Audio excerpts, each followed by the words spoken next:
어제 경남 창원에서 보행자 2명을 치고 달아난 음주 뺑소니 운전자가 경찰에 붙잡혔습니다.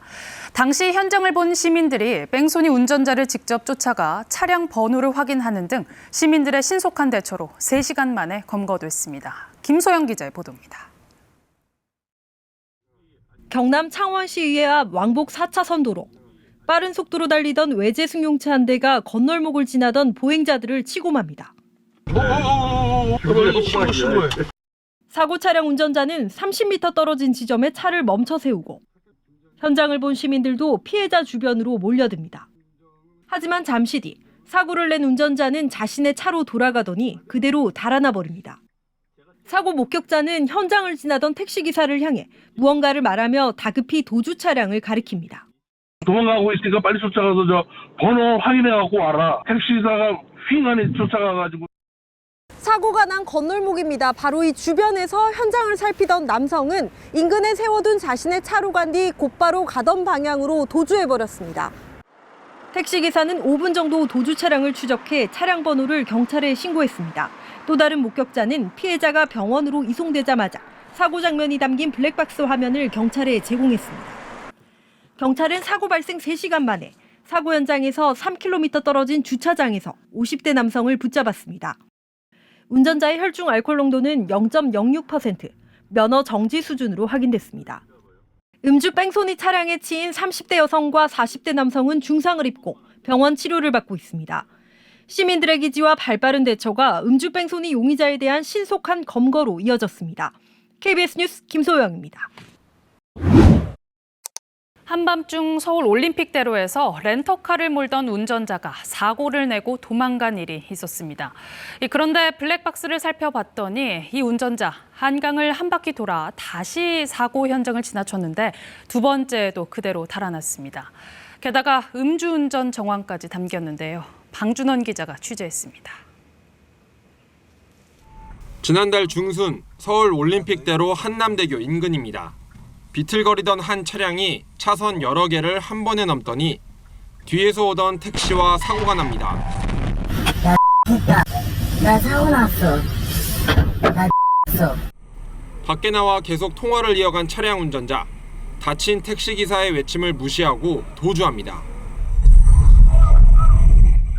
20대 남성이 몰던 이 차량은 렌터카 업체에서 빌린 차였습니다. 일단 운전자는 분해가 안 돼. 사고 나는지 모르고 갔다고 하는 차. 그런데 18분 뒤 사고 현장 인근에 다시 나타난 이 차량. 위험하게 후진을 하고 다시 사고 현장을 지나칩니다. 따라왔는데 그 차가 멈췄어. 따라왔는데 피해 차량이 자신을 따라왔다고 느낀 건데 블랙박스를 돌려보니 택시기사가 따라온 게 아니라 운전자가 한남대교와 영동대교를 건너 한강을 한 바퀴 돌아 다시 현장에 나타난 겁니다. 나 운전자 안 거야. 내가 뺑소니는 했어도 운전자 안 거야. 도망가던 과정에서 신호도 무시하고 경찰 순찰차를 지나쳐 안전구역을 넘어 비틀거리며 질주합니다. 뒷바퀴가 망가진 차량, 위험천만한 질주는 40여 킬로미터 떨어진 수원까지 계속됐습니다. 택시기사는 바로 사고를 접수했지만 렌터카 업체는 사고 발생 뒤 3일이 지나서야 경찰에 연락을 받았다고 했습니다. 별동안에 경찰에 와 있었으면 저 차다. 차주가 손가락만 가리켜서 잡았을 텐데. 운전자는 경찰 조사에서 음주운전과 뺑소니 혐의를 모두 부인하고 있는 것으로 확인됐습니다. KBS 뉴스 방준원입니다.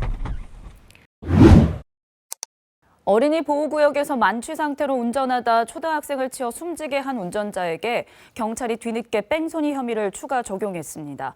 당초 경찰은 운전자가 40여 초 만에 돌아와서 도주 의사가 없다고 봤는데 법률 재검토 결과 즉시 구호 조치를 했어야 한다는 데 의견이 모아졌습니다. 장혁진 기자입니다. 지난 2일 9살 A군은 어린이 보호구역인 초등학교 후문 앞에서 음주운전 차량에 치여 숨졌습니다. 술에 취한 30대 남성 B씨는 사고를 낸 직후 21m가량 차를 더 몰아 주차를 하고 난 뒤에야 현장으로 돌아왔습니다. 경찰은 민식이법을 적용해 구속영장을 신청하면서도 법정 형량이 더 높은 도주치사, 뺑소니 혐의는 뺐습니다. B 씨가 40여 초 만에 돌아오는 등 도주 의사가 없다고 본 건데 유족은 엄벌을 요구하는 탄원서를 내며 강하게 반발했습니다. 치고 밟은 건 알았는데 사람인 줄 몰랐다. 보이지 않는다라는 변명을 늘어놓으면서 직접적인 고소를 하지 않았어요. 저희는 뺑소니 사고가 분명하다고 생각하는데 경찰은 뒤늦게 법률 재검토에 착수했고 어제 뺑소니 혐의를 추가하기로 했습니다. 사고 내용과 피해자의 부상 정도, 사고 현장 상황에 따라 조치를 제대로 했는지 살펴본 결과라는 겁니다. 경찰은 변호인단과 논의한 결과 스쿨존 사고인 만큼 운전자가 즉시 정차 후 내려서 구호 조치를 했어야 한다는데 의견이 모였다고 밝혔습니다. 또 앞으로는 비슷한 사고 발생 시 자동차 바퀴가 한 바퀴라도 굴러가지 않도록 해야 한다는 게 공통된 의견이었다고 설명했습니다. 주차를 위해 이동했더라도 운전한 거리, 돌아온 시간과 관계없이 현장 이탈로 볼 여지가 있다는 변호인단 의견을 받아들인 셈입니다. 검찰은 경찰로부터 B 씨 사건을 넘겨받아 뺑소니 혐의 등에 대해 집중 조사할 방침입니다. KBS 뉴스 장혁진입니다. 코로나19로 인한 사회적 거리두기가 완전히 해제된 후 처음 맞는 연말이 다가오고 있는데요. 그런데 벌써부터 음주운전이 고개를 들고 있습니다. 보도에 송국혜 기자입니다.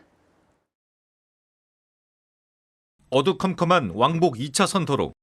반대편 차선에서 승용차 한 대가 갑자기 중앙선을 침범해 달려옵니다.